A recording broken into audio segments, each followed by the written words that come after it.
أعوذ بالله من الشيطان الرجيم بسم الله الرحمن الرحيم الذين يجتنبون كبائر الإثم والفواحش إلا اللمم إن ربك واسع المغفرة وهو أعلم بكم إذ أنشأكم من الأرض وإذ أنتم أجنة في بطون أمهاتكم فلا تزكوا أنفسكم هو أعلم بمن اتقى.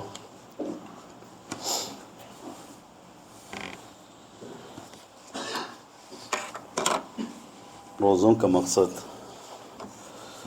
حصول تقوی ہے.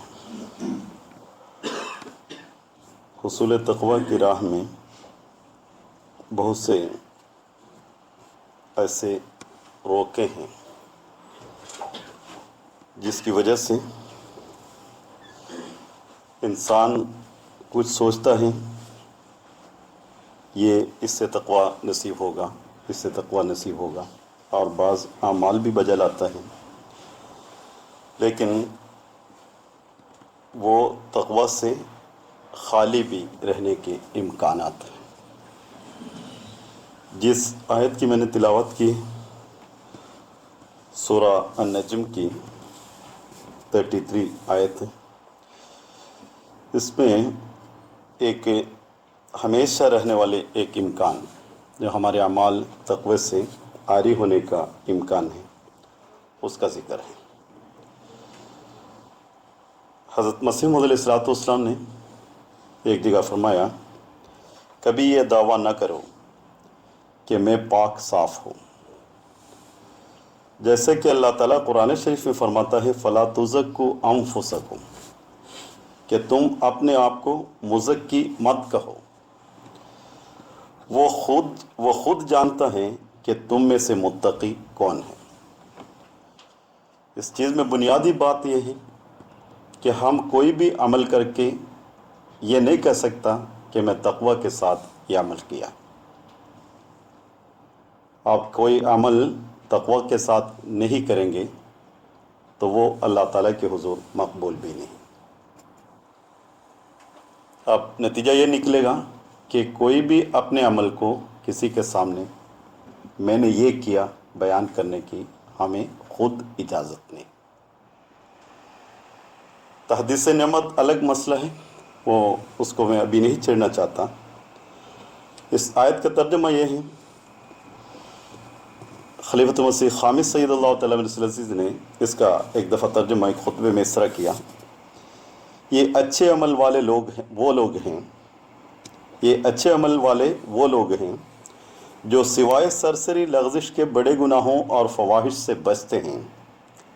یقیناً تیرا رب وسیع بخشنے والا ہے، وہ تمہیں سب سے زیادہ جانتا تھا جب اس نے زمین سے تمہاری نشو و نما کی، اور جب تم اپنی ماؤں کے پیٹوں میں محض جنین تھے. پس اپنے آپ کو یوں ہی پاک نہ ٹھہرایا کرو، وہی ہے جو سب سے زیادہ جانتا ہے کہ متقی کون ہے. تقوی ایک مزکی کے لیے شرط ہے، یعنی تقوی سوائے مزکی بننے کے لیے اس کے لیے شرط تقوی ہے، یعنی پاک ہونے کے لیے. پاکیزگی کے علاوہ اللہ تعالیٰ سے تعلق قائم کرنا بھی ناممکن ہے. اب پاکیزے کے لیے تقوی ضروری ہے، تو تقوی ہے کیا چیز؟ جس کا ایک پہلو کل میں نے بیان کی تھی، بعض احادیث اور محادث حضرت اقدس مسیح علیہ السلام کی ارشادات کی روشنی میں. حضرت مسیح علیہ السلام اپنے ایک اشعار میں فرماتے ہیں، تقوی یہی ہے یارو کہ نخوت کو چھوڑ دو، کبر و غرور و بخل کی عادت کو چھوڑ دو، اس بے ثبات گھر کی محبت کو چھوڑ دو، اس یار کے لیے رہے عشرت کو چھوڑ دو. تقوی کی جڑ خدا کے لیے خاکساری ہے،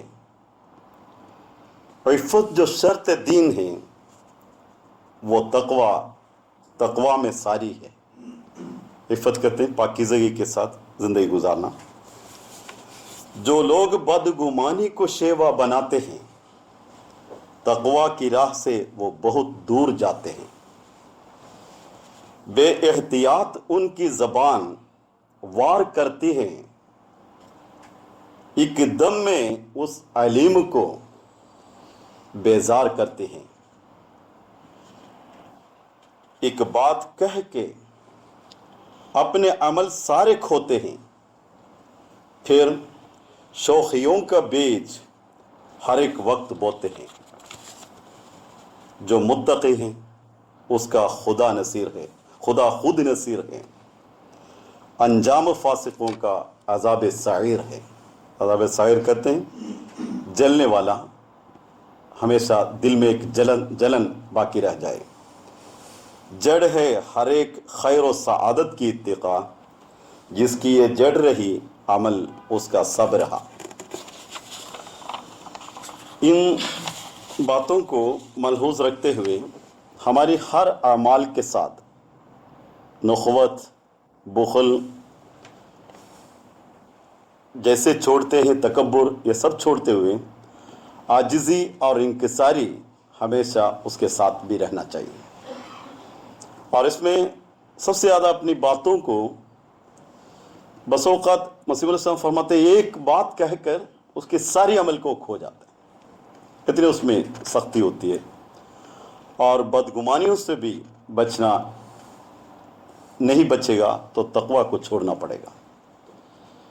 حضرت خلیفۃ المسیح خامس سید اللہ تعالیٰ علیہ العزیز ایک دفعہ فرمایا، تقوی کیا ہے؟ ہر قسم کی برائیوں سے اللہ تعالیٰ کی رضا کے حصول کے لیے بچنا، ہر اس عمل کو بجا لانا جس کے کرنے کا خدا تعالیٰ نے حکم دیا ہے، اور ہر اس بات سے بچنا جس کے نہ کرنے کا اللہ تعالیٰ نے حکم فرمایا۔ اس لیے خدا تعالیٰ نے بار بار قرآن کریم میں فرمایا ہے، میں تمہارے نفسوں کو پاک کرتا ہوں اور جانتا ہوں کہ کس کے دل میں حقیقی تقوی بھرا ہوا ہے اور کس حد تک کسی کا تزکیہ ہوا ہے۔ اللہ تعالیٰ جو دلوں کا حال جانتا ہے اسے وہ بھی پتہ ہے جو ہم ظاہر کرتے ہیں، اور اس کے علم میں وہ بھی ہیں جو ہم چھپاتے ہیں۔ اللہ تعالیٰ کو کبھی بھی اور کسی رنگ میں بھی دھوکہ نہیں دیا جا سکتا۔ خطبہ جمعہ سیدنا حضرت امیر المومنین 22 مئی 2009۔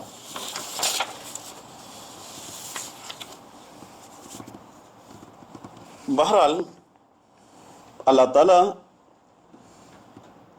جس حالت سے جو بھی کوئی عمل کرتا ہے، نیک عمل کرتا ہے، تو اس کی جیسے ہندوؤں کی ایک ٹرم ہے پاتال تک جانتا ہے دل کی، یعنی اس کے آگے پھر کچھ نہیں۔ جس طرح اس کو اللہ تعالیٰ نے یہ فرمایا کہ جب تمہاری اب کی یہ بات بھی نہیں، زمین و آسمان کی پروسیسنگ جب جاری تھی اور تمہارے اندر کیا صلاحیتیں ہونی تھی، تمہارے اندر کیا چیزیں طاقتیں ڈالنی تھی، اس وقت بھی میں اس کو جانتا ہوں۔ اور صرف اتنا بھی نہیں، ایک جنین جب بنتے ہیں ماں کی رحم میں، تو اس جنین کے اندر جو صلاحیت میں نے ودیت کی اس کو بھی میں جانتا ہوں۔ اللہ تعالیٰ کہتا ہے کہ تم ابھی کی عمل کی بات کر رہے ہو، جو تمہاری جنین کے اندر جو صلاحیتیں ودیت کی تھی اس وقت میں تمہیں جانتا ہوں، کیا صلاحیت تمہارے اندر ہے اور تم کیا کرو گے، کیسے کرو گے، سب کچھ میں جانتا ہوں۔ اس لیے اپنے آپ کے کوئی بھی عمل پر انسان یہ کہنے کا مجاز نہیں کہ میں یہ کام تقوی کے ساتھ کیا ہے۔ اور خلیفۃ المسیح خامس نے ایک جگہ فرمایا، میں اس لیے کام کرنے کے باوجود بھی یہ فیصلہ کرنا تمہارا کام نہیں ہے کہ ہم نیک اعمال بجا لانے والے ہیں، بلکہ نیک اعمال بجا لانا کس نیت سے ہے۔ اگر نیک نیت سے ہے تو وہ نیک نیت اصل میں اللہ تعالیٰ کا قرب دلانے والا ہے، قرب دلانے والی بنے گی، یہ اللہ تعالیٰ ہی جانتا ہے کہ کس نیت سے نیک اعمال بجا لا رہے ہیں۔ اس لیے اللہ تعالیٰ فرماتا ہے کہ کسی کی نیت پر اترانے کی بجائے فرماتا ہے کہ کسی نیکی پر اترانے کی بجائے ہر نیک عمل عاجزی اور تقوی میں اور بھی زیادہ بڑھانے والا ہونا چاہیے، اور فرمایا کہ تقوی پر قائم ہو جانے کی سند نہ تو انسان خود اپنے آپ کو دے سکتا ہے، یعنی تقوی پر قائم رہنے کی سند نہ انسان خود اپنے آپ کو دے سکتا ہے، نہ کسی بندے کا کام ہے کہ کسی دوسرے کو تقوی کی سند عطا کرے، بلکہ یہ خدا تعالیٰ کا کام ہے۔ اللہ ہی ہے جو سب سے زیادہ جانتا ہے کہ متقی کون ہے۔ اور تقوی کی راہ میں حضور نے جو ہمیں توجہ دلائی ہے وہ یہ ہے کہ خود اپنے آپ کو بھی میں تقوی پر یہ بات کی، یہ تقوی پر یہ کام کیا، اس کی سند میں خود اپنے آپ کو نہیں دے سکتا، نہ میں کسی شخص کے بارے میں یہ کہہ سکتا ہوں وہ متقی ہے، وہ متقی ہونے کی وجہ سے یہ کام کیا۔ اور یہ سمجھنا الگ مسئلہ ہے، اس کو اس فرق کو سمجھ کے چلے کہ میں یہ تقوی پر کام کیا، یہ میں سمجھ سکتا ہوں، میں اپنی نیت کو میں سمجھ سکتا ہوں، لیکن میں کسی کو کہہ نہیں سکتا۔ کسی اور شخص نے تقوی پر کام کیا، ہم یہ سمجھ سکتے ہیں، ہمارے باشعور طور پر ہم یہ سمجھ سکتے ہیں کہ وہ تقوی پر کام کیا، لیکن ہم یہ نہیں کہہ سکتا اس نے تقوی پر کام کیا، کسی اور کو کہہ نہیں سکتا۔ یہ ہے تقوی کی راہ میں روک بننے والی چیز۔ اور ہر عمل کے ساتھ یہ سوچنا کہ میں نے یہ خدا کی رضا کی خاطر کیا ہے، اس پر نیت ہمارے سامنے رہتی ہے۔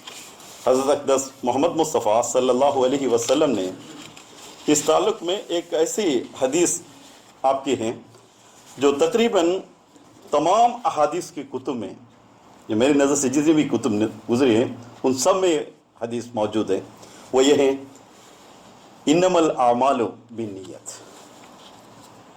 کہ نیت کے مطابق عمل اللہ تعالیٰ کے حضور کاؤنٹ ہوتا ہے، اللہ تعالیٰ کے حضور محسوب ہوتا ہے، کہ اگر نیت جس رنگ میں ہو اسی طرح اللہ تعالیٰ کے پاس وہ پہنچے گا۔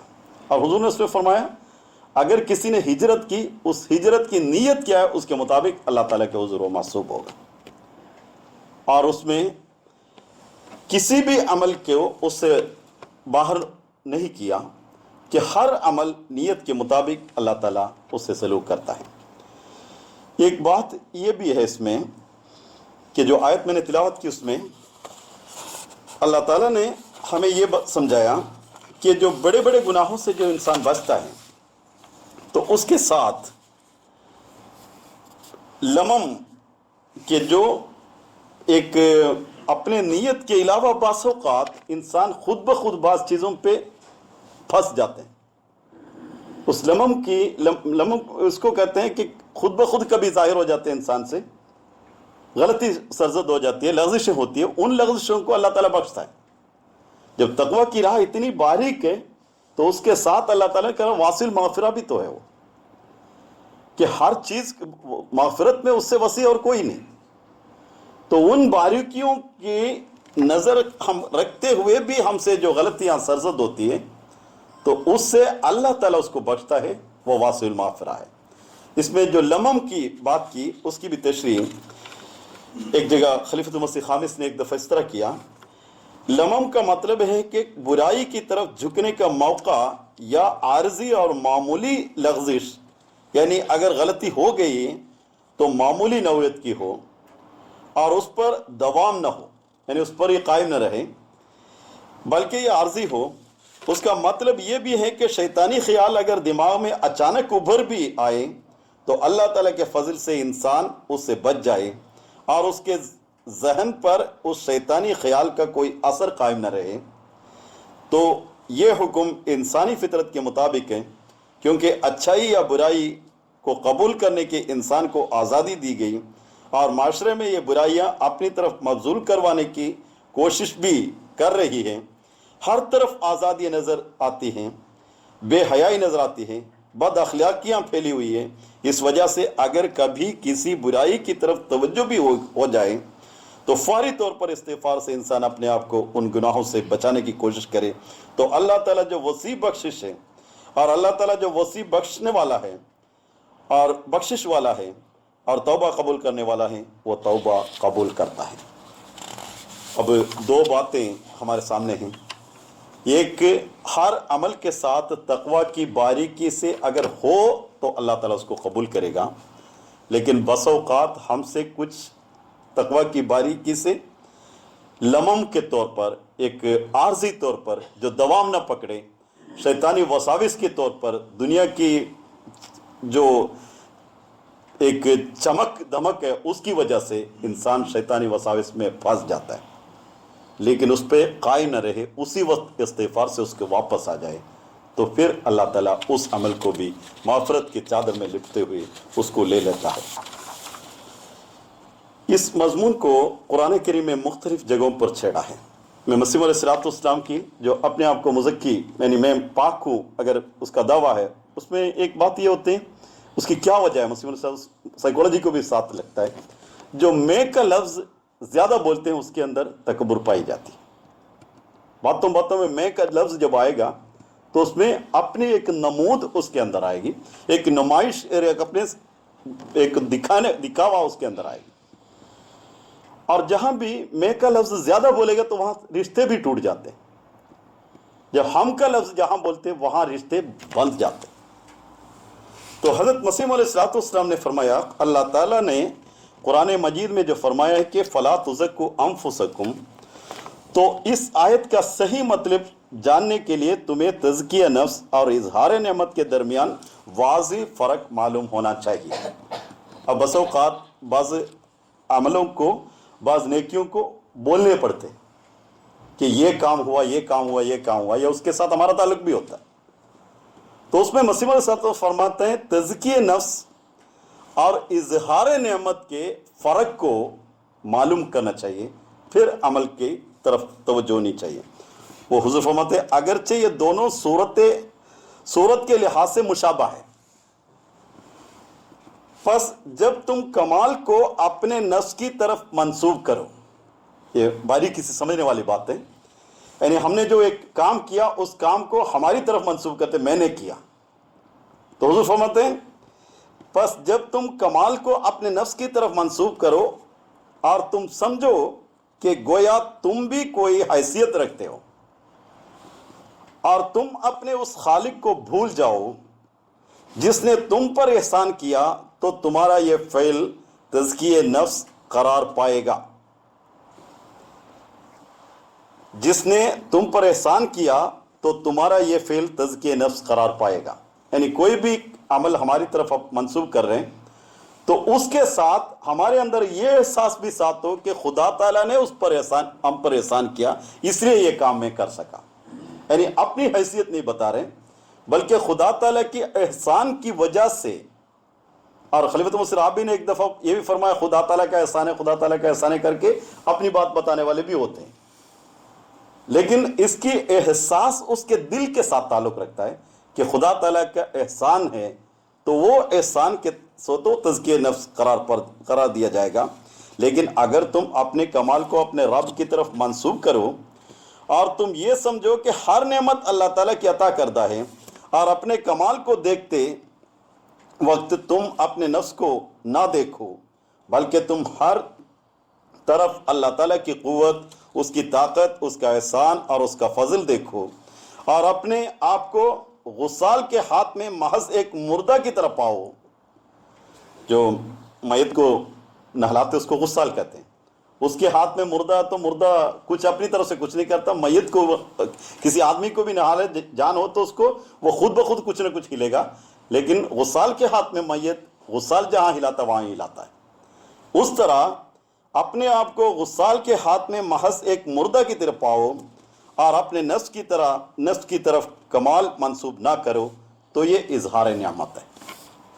اب اظہار نعمت اور تزکیہ نفس میں جب انسان کوئی چیز بولتے ہیں تو تزکیہ نفس میں جو حائل ہوتے ہیں وہ الگ ہیں، جو اظہار نعمت کرتے ہیں، تحدیث نعمت کرتے ہیں، وہ الگ ہے، جس کا اللہ تعالیٰ خود پسند کرتا ہے۔ یعنی اس میں اگر کوئی نیک کام کی ذکر کر رہے تو خدا تعالیٰ کی شان ظاہر ہو رہا ہوگا کہ خدا تعالیٰ نے اس بندے پر ایسا بھی احسان کیا، وہ خدا مجھ پر بھی ایسا احسان کر سکتے ہیں، میں بھی اس راہ میں کوشش کرنی چاہیے، یہ ترغیب بھی اس سے ہوگا۔ تو وہ چیز تزکیہ نفس کے ساتھ ساتھ اظہار نعمت کے ثواب بھی حاصل کر رہا ہوگا۔ قرآن کریم ایک جگہ فرماتے وَمَن تزکا فَإِنَّمَا يَتَزَكَّى لِنَفْسِهِ، یعنی جو بھی پاک ہوتا ہے وہ اپنے نفس کے لیے پاک ہوتا ہے، کسی اور کے لیے نہیں ہوتا۔ جو بھی پاک ہوتا ہے وہ اپنے نفس کے لیے پاک ہوتا ہے۔ سورہ اعلیٰ میں جو ہر جمعہ میں ہم سنتے ہیں، اس میں ایک آیت یہ ہے قد افلح من تزکا، یعنی جو پاک بنے گا وہ کامیاب ہو گیا۔ جس کی بھی کامیابی کسی بھی رنگ میں ہو، کسی بھی جگہ، وہ کامیابی دائمی طور پر اس کے ساتھ کامیابی اس وقت رہے گا جب وہ پاک دل سے وہ کامیابی کے ساتھ رہو۔ اس پاک کمائی سے کامیابی ہو تو پاک کمائی کامیاب رہے گا، پاک دل سے کوئی بات کرے، کوئی کام کرے تو اس میں کامیابی ہوگا۔ اگر دل پاک نہ ہو تو اس سے کوئی بھی کامیابی بے شک عارضی طور پر ہوگا، لیکن وہ دائم نہیں رہے گا۔ آگے حضور نے ایک آیت قرآن کریم میں قد افلح من زکاہا، سورۃ الشمس کی شروع ہے، جو نفس کی اللہ تعالیٰ نے ایک بہت بڑی عزت اور تکریم دینے کے بعد نفس کو آخر میں خدا تعالیٰ کی اونٹنی قرار دیا ہے، جس پہ خدا تعالیٰ سوار ہوتا ہے۔ اور جو نفس کو پاک کرتا ہے، اپنی اونٹنی کو پاک رکھنا، اپنے خدا میرے نفس پہ آ کے، میرے قلب پہ آ کر سوار ہو، اس طرح ہوتا ہے۔ اور جو اپنے نفس کو گند پلید کرتا ہے تو خدا تعالیٰ کی سواری کو، خدا تعالیٰ کی متی کو، خدا تعالیٰ کی اونٹنی کو گند کرنے والا اور اس کو خراب کرنے والا قرار دیتا ہے۔ اس آیت کی شروع میں حضور قرآن کریم فرماتے ہیں قد افلح من زکاہا، یقیناً وہ کامیاب ہو گیا جس نے اسے پاک کیا، یعنی اس کی نفس کی جو اونٹنی ہے اس کو پاک رکھا، خدا تعالیٰ ہمیشہ اس پہ سوار رہے، وہ کامیاب ہو جائے گا۔ اس تعلق میں بہت سے احادیث مروی ہیں کہ ایک حدیث ترمذی میں جس میں روزے کے تعلق میں فرمایا کہ اگر کوئی شخص کہا کہ میں نے روزہ رکھا اور میں نے نماز قائم کی تو اس کی نماز اور روزہ باطل ہو گئے۔ اچانک پڑھتے ہوئے پریشان ہو جاتا ہے تو اس کی حدیث کی جو مشرح ہیں، جو شرح لکھنے والے خدا کے اولیاء اللہ میں شامل تھے، وہ لوگ کہتے ہیں اس حدیث کو پڑھتے ہوئے عارف اس کو جانتا ہے، جو عارف نہیں وہ اس پر ہنستا ہے۔ عارف وہ ہوتا ہے کہ جو کسی نے روزہ رکھا یا نماز پڑھا، یہ کسی کو بتانے والی چیز نہیں تھی، اس نے روزہ بھی رکھا، نماز بھی پڑھا، اپنے نفس کی تزکیہ کی خاطر۔ جب وہ بتاتے ہیں تو اس کے ساتھ ایک نمود ظاہر ہوتے، اس وجہ سے وہ قبولیت کے وہ درجہ، یعنی اس کے نفس پاک ہونے کے لیے کیا تھا وہ نہیں ہوا، وہ بتانے کے لیے کیا تھا، اس طرح وہ ہو گیا۔ تو اس چیز کو زندگی کے ساتھ ہمیشہ اتنا سختی سے بھی کئی جگہ قرآن کریم میں ذکر اس کا کہ ان لوگوں کے لیے ہلاکت ہے جو اپنی نماز کو دکھاوے کی خاطر کرتے ہیں۔ اور اس میں مسیح علیہ السلام نے یہ بھی تشریح کی کہ اگر کوئی امام نماز پڑھا رہا ہو تو اس کے پیچھے کوئی آدمی کے خیال کر کے اس نے تلاوت کو اگر لمبا چوڑا بھی کیا، اس میں ترنم بھی کیا، تب بھی اس نے اسے حصہ لے لیا، اس ریا سے اس نے حصہ لے لیا۔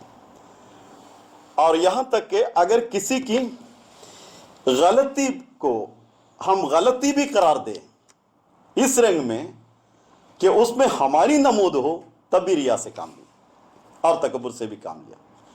ایک ولی کے تعلق میں ایک جو قصل جو اولیاء کی کہانیاں ہیں اس میں لکھا ہے، جو ایک بادشاہ تھا وہ قرآن لکھا کرتا تھا، لکھتے لکھتے تو اس کے جو وزیر ہیں وہ کچھ عالم ہیں، اس نے کہہ دی یہ جو